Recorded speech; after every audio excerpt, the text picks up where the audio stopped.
In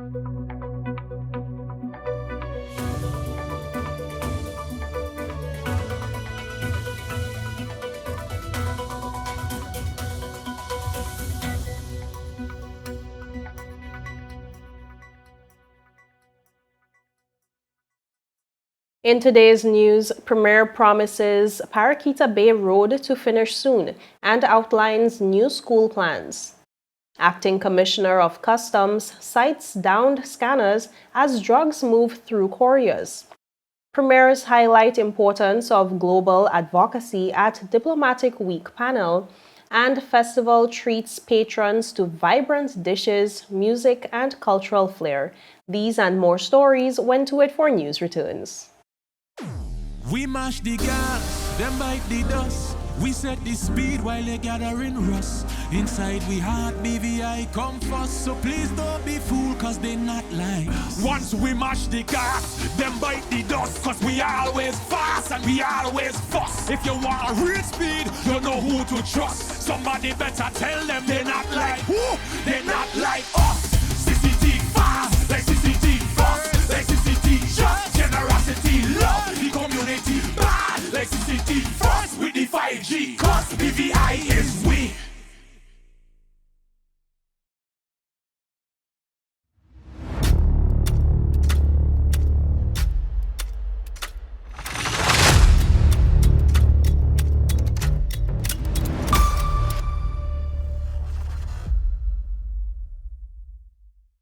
Welcome to the Thursday, October 23rd edition of To It For News. I am Jaco Wooding Donovan, bringing you the latest out of the British Virgin Islands. Thank you so much for joining us. Premier Dr. Natalia Wheatley has expressed frustration over the prolonged Paraquita Bay Hodges Creek Road project, saying its slow progress is causing him great pain. Speaking on the Virgin Islands Voice program, the Premier reassured residents that the road will be completed soon and highlighted several other infrastructure projects planned across the territory.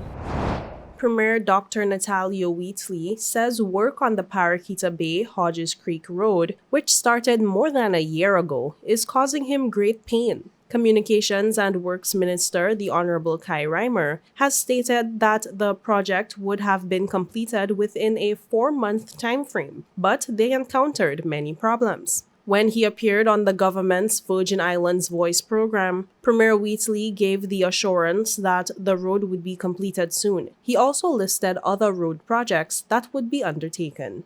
We have some roads. Well, you know, the great example is Hodges Creek to Paraquita Bay Road. It's taken a lot longer than I would like. You know, that's in my constituency. It caused me a great deal of pain. The Eastern people in the room laughing. Yeah.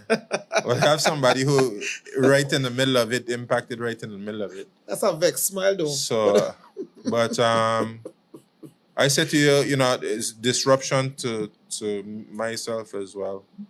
But hopefully, we're able to do the work as efficiently, as effectively as possible.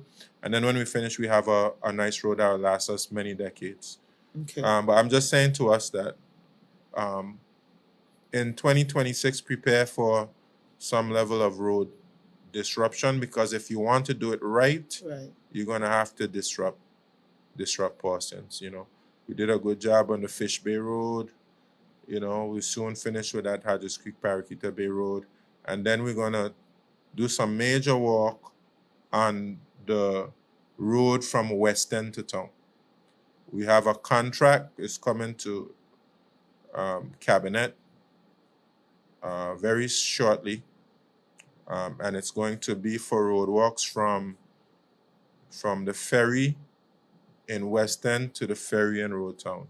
Wow, that's like years of stress. But we're going to give them the benefit of the doubt. Yes, y'all who down on the west. That's me. So if I come work late, you know. Yeah, you're gonna experience some level of disruption. Okay. But at the end of it, we hope to have a nice road. Wheatley said for 2026, it's not only roads that will be given priority. He spoke about the construction of new schools, including a junior high school in the East End area, as well as the Elmore Stout High School being overcrowded. The Premier stated that further funding would be available to do those projects when he was asked if they could do them all at the same time. Well, the question is if we can afford not to. I'll deal with the junior high school first. The Elmer Stout High School is too crowded. And the crowding also contributes to problem as well in terms of managing the amount of students, challenges with different groups who get into conflict with each other. You have a smaller group to manage, you can manage them more effectively, more efficiently. And also you have persons living, going to school closer to where they live. That's going to ease congestion, and that's going to, mitigate against other problems. People who probably can't afford bus fare, etc., like that.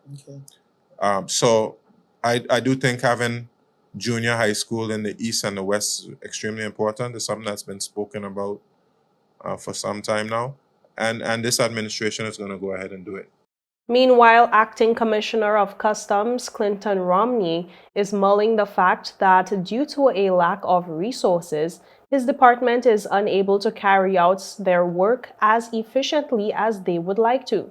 Romney's comments were made during a recent interview on ZBVI when he reported a new trend for drugs and other illegal items coming through courier services into the territory.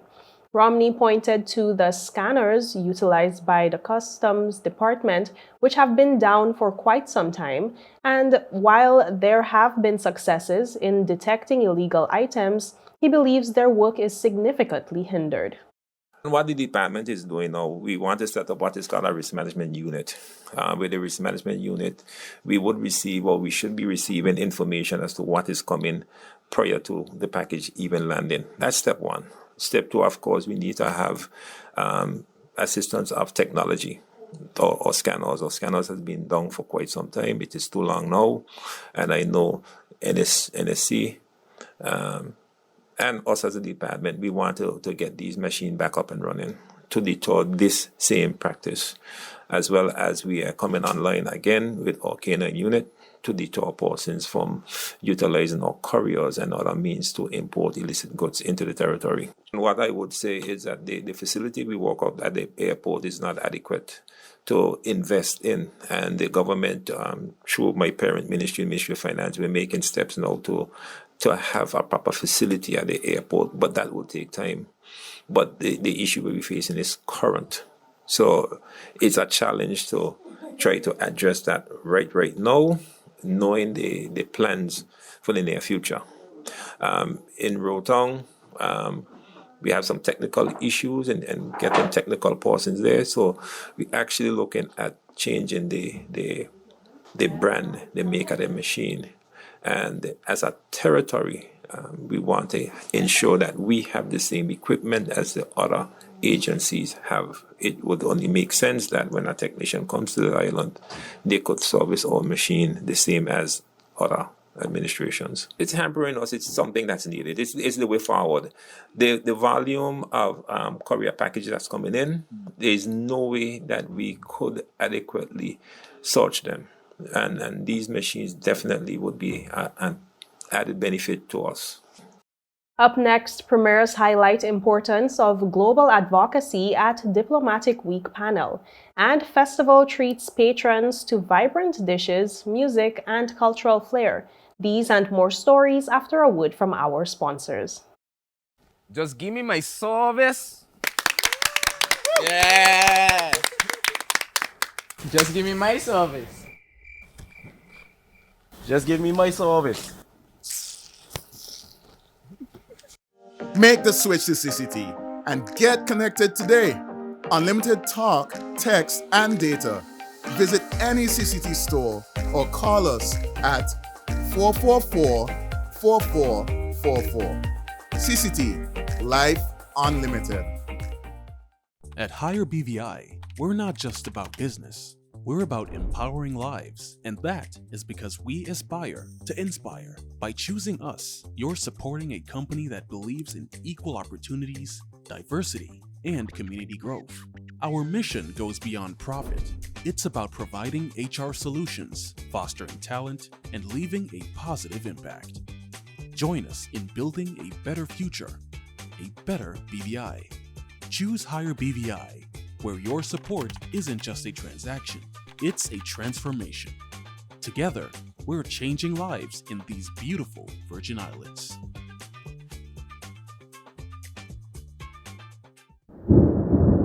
As the winds start to whisper of approaching storms, it's time to safeguard your sanctuary. Hey, have you checked your insurance policy lately? Not recently, why? It's very important to check your insurance policy before the hurricane season. That's a good idea. I'll reach out to my provider and get some information. Awesome. Come, son, let's plan for emergencies together. We're gonna include your favorite comfort kit.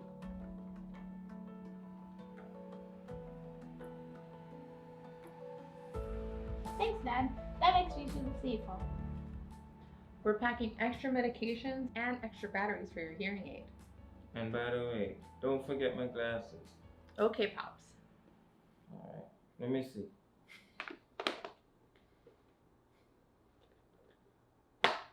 Okay.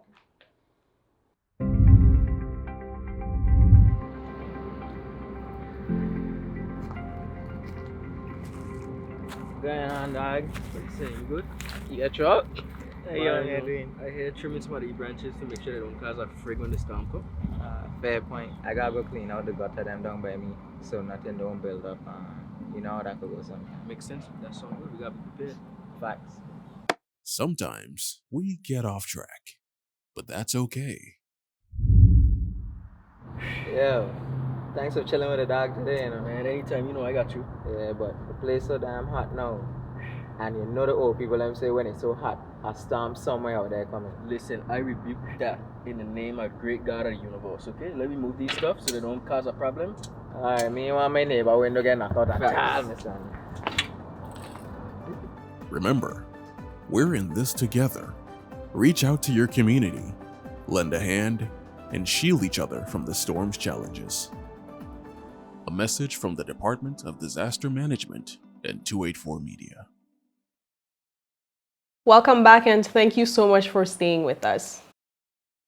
As part of Diplomatic Week 2025, leaders from the British Virgin Islands and Anguilla came together this week to discuss the growing importance of international engagement and self-advocacy for overseas territories. More in this report.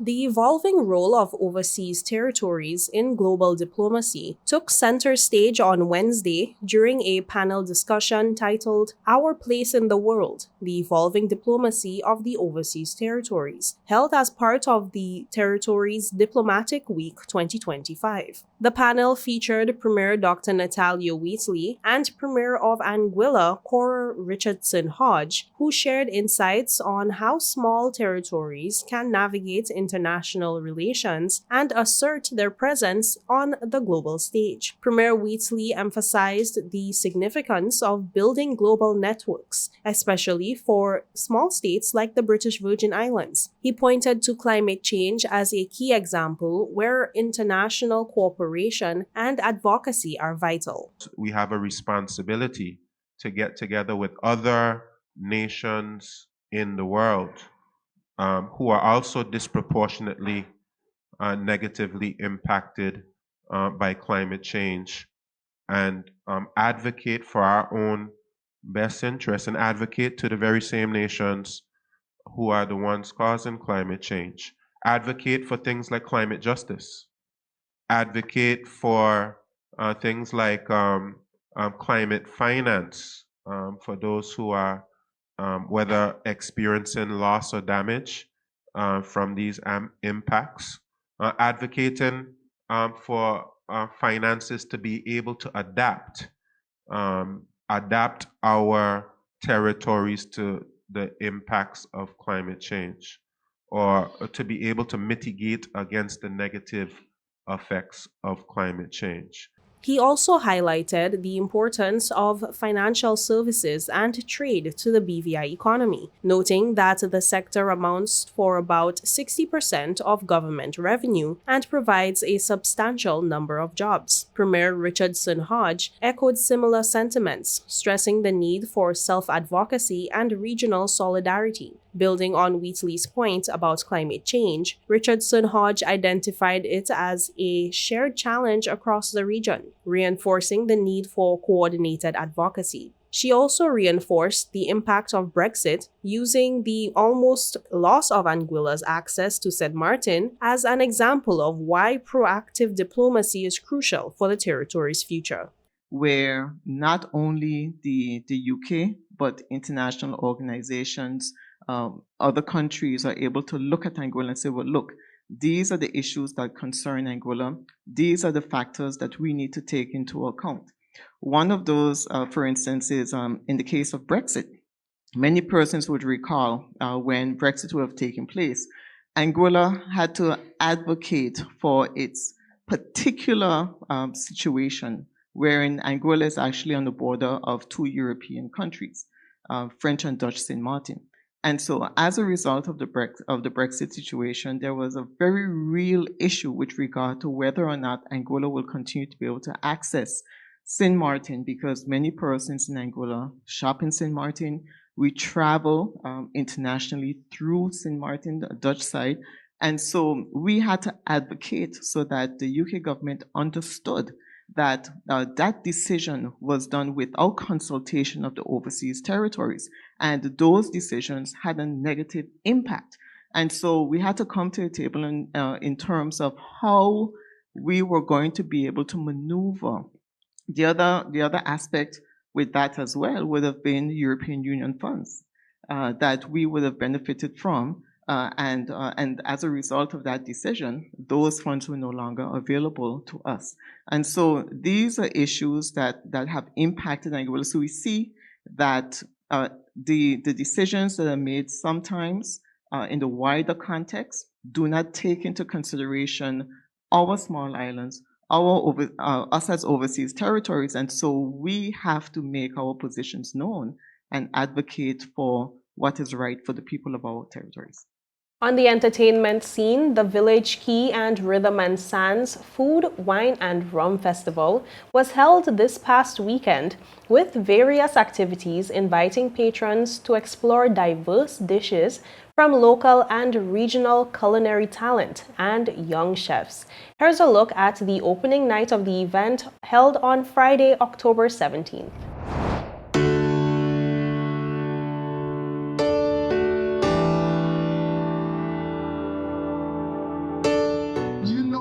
Whenever something good happens, at least sometimes when you begin, you have a few hitches. The hitches, for me, are an opportunity for us to keep growing this, for it to get better, for it to get bigger next year, because the thought behind it was to make this a perennial event and make it a premier event. Sample everything, try everything, put your palates on fire tonight, because you're gonna have it once just for this year. When we started this journey, I'd say around December last year, what we envisioned was, okay, let's find a festival that would bring passion, culture, entertainment together. The Virgin Islands is a melting pot, all nationalities here. So why not bring a bit of every single nationality that we could possibly think of bringing to the BVI. Enjoy the festival, take in every bit of it, and thank each and every one of you for coming out. We want to congratulate Village Key and all the other partners, Rhythm and Sands, King Garden Bay Hotel, all the other partners who are part of this food, wine and rum festival. And we look forward to it flourishing and growing so that at some point we can say there's no such thing as a slow season in the Virgin Islands. Again, congratulations, and I want to say to everyone, have a wonderful, wonderful holiday weekend. So what we have here is a cream corn elote. Elote is a play on a Mexican corn salad. So what we did to kind of, elote normally has like mayo and sour cream and what's not, but we pureed the corn. We added some miso in the corn as well, so that the corn then acts as a binder for the rest of the corn. Then on top we have a charred octopus. On top of that, a sweet pickled cucumber, miso pesto, and topped with a prosciutto crumble. So my signature dish tonight is a dish called river lime because I love Romani river lime. And of course, any training when you go by the river lime, you must have curry. So today I have a curry duck breast with a smashed aloo and chana, a roasted pepper chow, and some mango chutney. The greatest thing is that when guests come and meet the booth and I describe the dish, you automatically know it is a trendy dish. We have breadfruit cocoa with curry saltfish and crab and pickled cucumber. We eat a lot of this at home, right? Now we put saltfish in so much different things. So I want to elevate the saltfish a little bit, and that's where the crab is coming. And then curry crab is just a nice flavor. So, and then the cucumber I top just to mellow it out a little bit because it does have a little spice, a little scotch bonnet in it. My signature dish is a squid ink taco, and it's filled with red snapper, ceviche, topped off with pickled cucumber and some fresh shiso, along with a sriracha aioli and a citrus sour cream. So I chose this dish because it gives you a little bit of sea and land at the end of the day. So it gives you the freshness of the pickle, and we have that fresh red snapper from the BVI waters. My signature dish is a plantain tostones with grilled shrimp, avocado and tomato salad, and also my grandmother's secret recipe in her pineapple chutney, you know. So I took a bit of grandma up here with me as well, you know. Collaborated with chef that I do best because this is not my first rodeo like that. I mean, I do it a lot. I'm in Dubai and everywhere that we get together and stuff like that, for different expos and stuff like that. So I love it, you know. We started with our #1 street food in Guyana, that is the egg balls. And I told everyone in Guyana that I'm gonna make egg balls a global sensation. And I think we just did tonight, man, because it was 300 egg balls, 50 quail egg balls, and 50 cassava ball was gone within minutes. So my lovely assistant here can tell you that, can assist to that, right? And then we came out with a pepper pot, which is one of our national dish. It's a beef pepper pot. Pepper pot is done. And guess what? It was here. See the big pot? Done. So I am extremely proud and I'm happy about that. And I'm glad that I can be able to share this with folks from different parts of the world, not just the Caribbean. Up next, Tropical Storm Melissa could become a hurricane by Friday, and forecasters warn of heavy downpours and rough seas in the Virgin Islands tonight. These and more stories after a word from our sponsors.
Father Jesus, that line here long like church service. Alright, do you enjoy the rest of it then? Next customer in line, please. Wait, hold on a second. Yes, Sonny boy, come, yes, Good Sonny. morning. Good morning, Sonny boy. Over there. You must have cut front of it. It's okay. I'll take care of it. What? No man to take care of me. How may I assist you? Yes. You want top of power? You want top of power? Join the prepaid party with CCT and enjoy more affordable data plans, more top-up promotions, more savings with hero bundles, and more value for your money each and every Tuesday with Top Up Turn Up Tuesday. Visit a CCT store today or anywhere CCT Top Up is sold and top up your phone. 5, 10, 15, 20, 25, 30. You want top of power? Welcome back and thank you so much for staying with us. Tropical storm Melissa is threatening parts of the Caribbean with life-threatening flooding and landslides as the slow-moving system continues to strengthen and could reach hurricane status by Friday. That's according to the United States National Hurricane Center. Heavy rainfall of up to 12 inches is forecast for eastern Jamaica, southern Haiti, and the Dominican Republic, prompting urgent calls for residents in flood-prone areas to move to higher ground. More in this report. Tropical storm Melissa is posing a serious threat to several Caribbean islands, bringing the potential for life-threatening flooding and landslides as authorities urge residents in vulnerable areas to move to higher ground. According to the National Hurricane Center in Miami, Melissa was packing maximum sustained winds of 50 miles per hour or 85 kilometers per hour late Wednesday night and drifting westward at just 2 miles per hour. The slow-moving storm was centered about 335 miles south-southwest of Port-au-Prince and roughly 295 miles southeast of Kingston, Jamaica at that time. Meteorologists warned that the storm could strengthen speedily in the coming days, reaching hurricane status by Friday and possibly becoming a major hurricane by the weekend. Jamaica's meteorological services has forecasted heavy rainfall across the island, particularly in the eastern parishes, where up to 12 inches of rain could fall. Similar rainfall totals are expected in southern Haiti and the southern Dominican Republic through Saturday, with localized areas potentially seeing even greater amounts depending on Melissa's exact path. Western Jamaica, southern Hispaniola, Aruba, and Puerto Rico are also expected to experience periods of heavy rainfall. In the Dominican Republic, torrential downpours have already caused disruptions, including traffic delays and the cancellation of several sports events. Melissa is the 13th named storm of the 2025 Atlantic hurricane season and notably the first to form in the Caribbean Sea this year. The National Oceanic and Atmospheric Administration, NOAA, had previously forecast an above-normal season, predicting between 13 and 18 named storms from June 1st to November 30th. Authorities across the region are urging residents to monitor weather updates closely and take necessary precautions as the storm advances. In weather, unsettled conditions associated with Tropical Storm Melissa will affect the territory over the next 24 hours. There is an 80% chance or very high chance of rain and possible heavy downpours tonight. Winds will blow from east-southeast at speeds between 10 to 20 miles per hour, with gusts up to 25 miles per hour. Seas will range from 1.5 to 2.1 meters, with northerly swells reaching up to 1.5 meters. A high surf advisory remains in effect until the late evening, and beachgoers are advised to exercise caution, particularly along northern and eastern coastlines. Sunrise tomorrow will be at 6:15 a.m. And that's it for today's news roundup. Be sure to follow us for daily news updates at 284media.com, like us on Facebook at 284media, and 284BVI on Instagram and X, formerly Twitter. I am Jacques Wooding Donovan, and I will see you again tomorrow. So have yourself a safe and enjoyable evening. Goodbye. you.